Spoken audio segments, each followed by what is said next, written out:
আপনারা সবাই জানেন যে পশ্চিমবঙ্গে এখন একটা প্রচন্ড এসআইআর আবহ চলছে এবং আমাদের মনে আছে এসআইআর অ্যানাউন্স হওয়ার সময় রাজ্যের বিরোধী দলনেতা শ্রীমান শুভেন্দু অধিকারী তিনি খুব চেঁচিয়ে চেঁচিয়ে কথা বলেছিলেন যে এসআইআর হলেই সমস্ত ঘুষপেটিয়া 1 কোটি রোহিঙ্গা 2 কোটি বাংলাদেশি তাদেরকে সব ধরা হবে, পাকড়াও করা হবে এবং ছুড়ে বাংলাদেশে ফেলে দেওয়া হবে। কেউ মানে কাউকে কাউকে তো আবার বলেছিলেন বঙ্গোপসাগরে পর্যন্ত ফেলে দেওয়া হবে। তো thanks to the election commission and the current central government আমাকে আজকে সকালবেলা এই সুন্দর চিঠিটি, এই সুন্দর সমনটি আমার বাড়িতে পৌঁছে দেওয়া হয়েছে। এই সমনের বিষয়বস্তু হলো যে এসআইআর এ আমাকে ডাক পাঠানো হয়েছে। খুব ভালো কথা। এমনিতেও শুভেন্দু অধিকারীরা বলেই থাকেন, বিজেপি বলেই থাকেন যে আমরা অ্যান্টি ন্যাশনাল, আমরা ঠিকঠাক ভারতীয় নই। আবার যেহেতু আমার দাদু ঠাকুরমা তারা বাংলাদেশ থেকে এবার বাংলায় এসেছিলেন, অনেকে আবার আমাদের বাংলাদেশি বলেন, আমাদের পিঠে কাটা তার ইত্যাদি ইত্যাদি দেখান। তাদের সমস্ত মনস্কামনা পূর্ণ করিয়া আজকে আমাকে এসআইআর এর নোটিশ দেওয়া হয়েছে এবং বলা হয়েছে লজিক্যাল ডিসক্রিপেন্সির কারণে 2002 অবশ্যই আমার নাম থাকার কথা না, তখন আমার 18 বছর বয়স হয়নি। 2002 আমার মায়ের নাম, আমার বাবার নাম, আমার দাদুর নাম, আমার মামা বাড়ির দাদু দিদিমা তাদের সবার নাম, আমার মাসি মেশো তাদের নাম রয়েছে। 2002 আমার ঠাকুরদা ঠাকুরমা তাদের পরিবারের সবার নাম রয়েছে। তাও লজিক্যাল ডিসক্রিপেন্সির কারণে আমাকে নোটিশ ধরানো হয়েছে। দ্য ফানি থিং ইজ, এই যে লজিক্যাল ডিসক্রিপেন্সি, সেটা কি?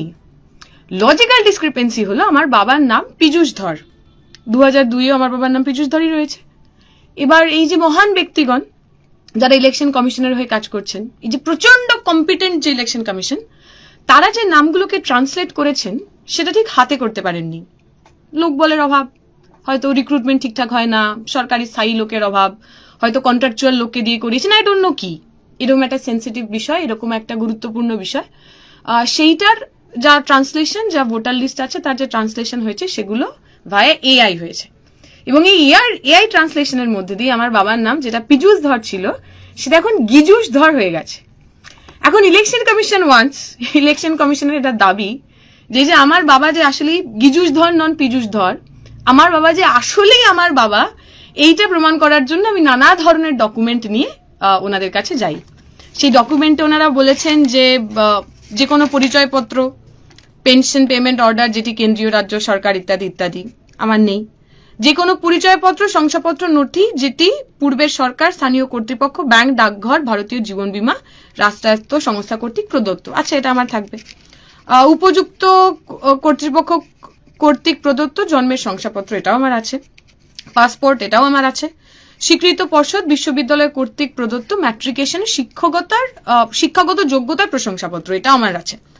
রাজ্যের উপযুক্ত কর্তৃপক্ষ কর্তৃক প্রদত্ত স্থায়ী বাসস্থানের শংসাপত্র, Aadhaar card should be one of the document. বনভূমি অধিকার শংসাপত্র, আমার তো বনভূমি নাই, তাই অধিকারও নাই, তার শংসাপত্রও নাই। উপযুক্ত কর্তৃপক্ষ কর্তৃক অন্যান্য অনগ্রসর সম্প্রদায়, তপশালী জাতি, উপজাতি ইত্যাদি, আমি এই একটার মধ্যে পড়ি না, অতএব সেই শংসাপত্র আমার থাকবে না। নাগরিকের জাতীয় রেজিস্টার, আমি জানি না ঠিক নাগরিকের জাতীয় রেজিস্টার কি, আমাদের জন্য সেটা আদৌ প্রযোজ্য কিনা। রাজ্য স্থানীয় কর্তৃপক্ষের দ্বারা তৈরি পারিবারিক রেজিস্টার, আমি সেইটাও আমার খুব আছে বলে আমি জানি না, এটা আমার বাড়ির লোককে জিজ্ঞেস করতে হবে। কোনো জমি, বাড়ি বা বরাদ্দর সরকারি শংসাপত্র, আমার কোনো জমি বাড়ি সরকার দ্বারা এখনো তো বরাদ্দ হয়নি, সেটাও আমার নেই। আধারের জন্য কমিশনের তারিখে অমুক ERSFL2 প্রযোজ্য হবে, I don't know what that means. 1/7/2025 অনুযায়ী বিহারের এসআইআর এর নির্বাচক তালিকার নির্যাস। বিহারের এসআইআর এর নির্বাচক তালিকায় আমার নাম থাকাটা খুবই অদ্ভুত, কিন্তু ওনারা যখন চেয়েছেন কিছু একটা মনে করেই চেয়েছেন, নিশ্চয়ই এখানে কোনো একটা কারণ আছে। এভাবেও নিশ্চয়ই কোনোভাবে ঘুষপেটিয়াদের ধরা যাবে, আমি জানি না কিভাবে, কিন্তু নিশ্চয়ই ওনারা যখন বলছেন মোদিজি কিছু ভুল করতেই পারেন না, কেন্দ্রের সরকার কিছু ভুল করতেই পারেন না, অতএব এইগুলো আমাকে দেখাতে হবে।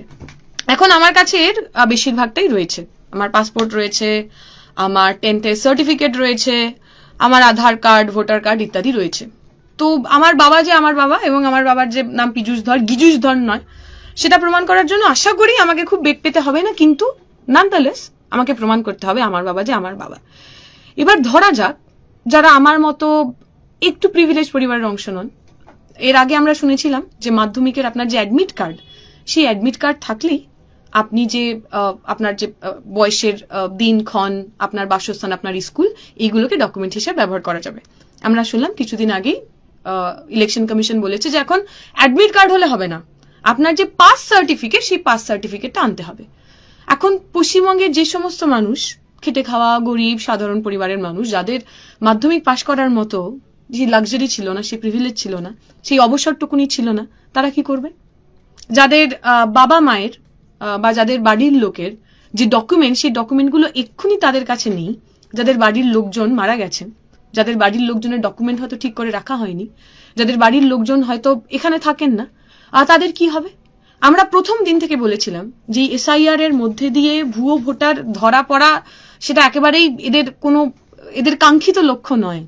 এসআইআর করে যদি ভুয়ো ভোটার বাদ দিতে হতো, তাহলে তার আগে এতবার বামপন্থীরা যখন বহুবার ইলেকশন কমিশনের কাছে লিস্ট নিয়ে দাগ দিয়ে দেখিয়ে দিয়েছেন যে এরা মৃত ভোটার, এরা এখন এখানে থাকেন না, এরা ডেড ভোটার, এদের বাড়ি বদল হয়ে গেছে, এদের নামগুলো বদল করা হোক, কেন্দ্রের সরকার চাইলে, ইলেকশন কমিশন চাইলে সেগুলো করতে পারতেন, তারা করেননি। তারা ইলেকশনের একদম আগে আগে এসআইআরটা করছেন, যাতে এই এসআইআর কে সামনে রেখে একটা বিভাজনের রাজনীতি, একটা ফিয়ার সাইকোসিস তৈরি করতে পারেন। প্রথম দিন থেকে মনে করুন এই শুভেন্দু অধিকারীরা যেভাবে এসআইআর কে প্রজেক্ট করেছিলেন, যে এসআইআর বেসিক্যালি মুসলিমদের, বাংলাদেশিদের এবং পশ্চিমবঙ্গের মধ্যে থাকা বাংলা বলা মুসলিমদের, তাদেরকে ডি ভোটার করার, তাদেরকে ভোটার লিস্ট থেকে বাদ দেওয়ার একটা বিশাল বড় হাতিয়ার হতে চলেছে। প্রথম দিন থেকে যে প্রোপাগান্ডা ছিল, যে প্রজেকশন ছিল, সে তাই হয়েছে।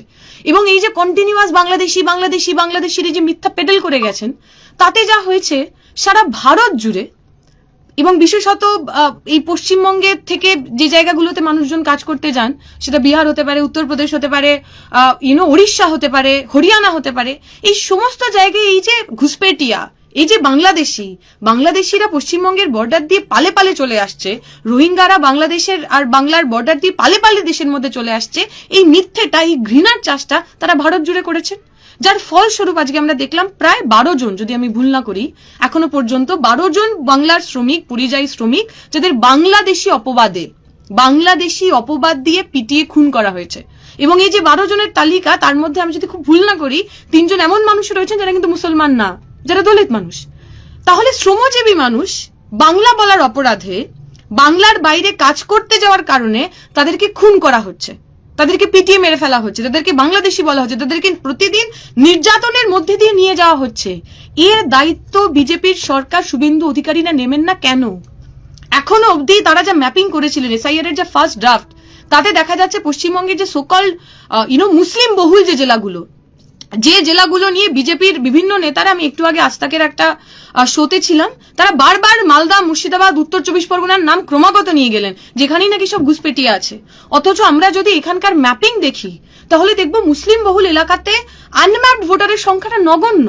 বরং এই বর্ডার এলাকায় যেখানে হিন্দুদের সংখ্যা বেশি, টু বি ভেরি ফ্র্যাঙ্ক মতুয়াদের সংখ্যা যেখানে বেশি, ওপার বাংলা থেকে আসা নির্যাতিত ধর্মের কারণে, পরিচয়ের কারণে এপার বাংলায় চলে আসা যে মতুয়া সম্প্রদায়ের মানুষ, যে দলিত সম্প্রদায়ের মানুষ, যে পিছিয়ে পড়া সম্প্রদায়ের মানুষ, তারা যেখানে যেখানে আছেন সেখানে সবচেয়ে বেশি আনম্যাপ ভোটার বেরিয়েছে।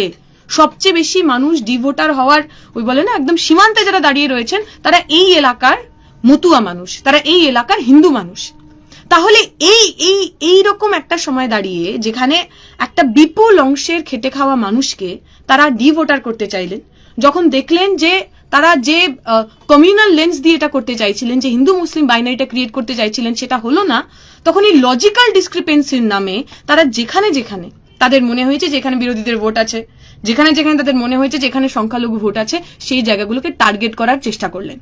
বলা হলো যে আপনার যদি 6টা বাচ্চা হয়, তাহলে আপনাকে এসে প্রমাণ করতে হবে আপনারই 6টা বাচ্চা। আপনার যদি বিয়ের আগে নাম খাতুন থাকে, এখন যদি বেগম হয়ে যায়, আপনাকে প্রমাণ করতে হবে আপনিই খাতুন ছিলেন, আপনিই বেগম হয়েছেন। এবং এই আমাদের মতো 2002 সালে যাদের নাম ছিল না, যারা সোকল ওই পরিবারগুলোর অংশ নয়, পিছিয়ে পড়া পরিবারের অংশ নন, যারা মুসলিম পরিবারের অংশ নন, আমাদেরও এমন অনেকের এদের ইনকম্পিটেন্সের কারণে যাদের বাবার নাম ভুল হয়ে গেছে, বাবার কোথাও কুমার আছে কোথাও কুমার নেই, কোথাও আগে শেখ আছে পরে শেখ নেই, কোথাও আগে মাঝের দেবী আছে কোথাও মাঝে দেবী নেই, কোথাও অরুণ কুমার হয়তো ঘোষ লেখা ছিল সেখানে অরুণ কু ঘোষ হয়েছে, এমন সমস্ত ছোট্ট ছোট্ট জিনিস, যে জিনিসগুলো খুব স্বাভাবিকভাবেই, খুব বিউরোক্রেটিক ভাবে, খুব ক্ল্যারিক্যাল ওয়েতে যেগুলোকে সলভ করা যায় সেগুলোকেও সলভ না করে একটা বিপুল সংখ্যক মানুষকে তার এই ফিওর সাইকোসিসের মধ্যে, এটা ভয়ের পরিবেশের মধ্যে রাখতে চাইছেন। তাহলে একদিকে বাংলার সাধারণ মানুষ পশ্চিমবঙ্গের বুকে তারা তার আইডেন্টিটির জন্য, তার পরিচিতির জন্য ভয়ের মধ্যে থাকবেন, আর সেই মানুষই যখন অন্য জায়গায় পেটের জন্য, পেটের দায়ে কাজের জন্য যখন কাজ করতে যাবেন তখন তাদের বাংলাদেশি বলে খুন করা হবে, মারা হবে, ধরা হবে, নির্যাতন করা হবে। আপনারা দেখেছেন বেলডাঙ্গার ঘটনা, সেখানে যে সাংবাদিক বন্ধু গেছিলেন, নিজের কাজ করতে গেছিলেন, তার উপর যদি আক্রমণ হয়ে থাকে সেটা আমরা একরকম একদম সেটা নিন্দনীয়। কোনো ধরনের শারীরিক আক্রমণকে কোথাও আমরা কখনো সাপোর্ট করি না, কিন্তু ওইখানের মানুষজন, আমি আজকে ভিডিওতে শুনছিলাম তারা যে কথা বলছেন যে আমরা পশ্চিমবঙ্গে কাজ পাই না বলেই তো আমরা বাইরে যাচ্ছি। এই যে মমতা ব্যানার্জি বললেন প্রত্যেক পরিযায়ী শ্রমিককে 2 লাখ টাকা করে দেবেন, প্রত্যেক পরিযায়ী শ্রমিককে কাজ দেবেন, মমতা ব্যানার্জি যদি সত্যি এই বাংলার সাধারণ মানুষের প্রতি এতই দরদি হতেন তাহলে তো এই কাজটুকুনি করতেন, 2 লাখ টাকা দিয়ে দিতেন পরিযায়ী শ্রমিকদের। 2 লাখ টাকা দরকার নেই, আপনি একটা কাজ দিন।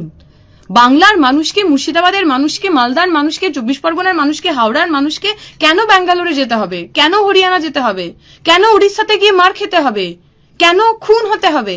তাকে বাংলায় কাজ দেওয়ার দায়িত্ব তো পশ্চিমবঙ্গের সরকারের, যে পশ্চিমবঙ্গ সরকারকে এই সমস্ত মানুষগুলো দুহাত ভরে আশীর্বাদ করছেন সেই 2011 সাল থেকে। তাহলে একদিকে মমতা ব্যানার্জিরা চাকরি বাকরি না দিয়ে বাংলার সাধারণ মানুষকে পরিযায়ী হতে বাধ্য করছেন, আর কেন্দ্রের সরকার, বিজেপির সরকার তাদের এই হিন্দু মুসলিম করার জন্য একটা দেশের মধ্যে ডেভেলপমেন্টের ইস্যুকে একদম পিছন দিকে পাঠিয়ে দিয়ে, ভালো থাকার ইস্যুগুলোকে একদম পিছন দিকে পাঠিয়ে দিয়ে, কর্মসংস্থান শিক্ষার ইস্যুগুলোকে একদম পিছন দিকে পাঠিয়ে দিয়ে এই হিন্দু মুসলিম করার জন্য তারা SIR কে একটা টুল হিসেবে ব্যবহার করছেন, যার মধ্যে দিয়ে বাংলার খেটে খাওয়া মানুষ, তিনি হিন্দু হতে পারেন, মুসলমান হতে পারেন, জৈন হতে পারেন, খ্রিস্টান হতে পারেন, আপনি যদি গরিব মানুষ হন আপনি ক্ষতিগ্রস্ত হবেন। যে মানুষ আমার কথা শুনতে পাচ্ছেন, আমি বিশ্বাস করি অনেকে এমন রয়েছেন যাদের কোথাও আসলেই কোনো লজিক্যাল ডিসক্রিপেন্সি নেই, যাদের সমস্ত কাগজ একদম সঠিক রয়েছে, কিন্তু এই ইলেকশন কমিশন এবং কেন্দ্রের সরকার তারা মিলিভগত, তারা একদম একসাথে আমাদেরকে হ্যারাস করার জন্য, আমাদের প্রতি মানসিক চাপ তৈরি করার জন্য এই নোংরা খেলাটা খেলছেন। আমি আশা করব পশ্চিমবঙ্গের সাধারণ মানুষ আগামী দিনে, যারা আমাদের চাকরি কেড়ে নিল, যারা আমাদের পরিযায়ী হতে বাধ্য হলো, আর যারা আমাদের পরিযায়ী হওয়ার সুযোগ নিয়ে প্রতিদিন আমাদের পরিচিতি নিয়ে খেলতে চাইছে, রাজনীতি করতে চাইছে, এই 2 শক্তিকেই আপনারা পরাজিত করবেন। আপাতত এটুকুই। এখন কাগজ গুছিয়ে নিই, কারণ কাগজ তো দেখাতে হবে।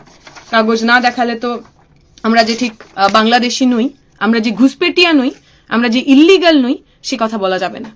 তাই যে মানুষ ডাক পেয়েছেন তারাও কাগজ জোগাড় করুন, এবং তার চেয়ে ইম্পর্টেন্ট এই আজকের দিনটা মনে রেখে 2026 সালে যখন ভোট দিতে যাবেন তখন মনে রাখবেন কারা আপনাকে হ্যারাস করেছিল, কারা আপনার জন্ম, আপনার বাসস্থান, আপনার পরিচিতি সেই সবটার উপরে প্রশ্ন তুলে দিয়েছিল, এটা ভুলে যাবেন না।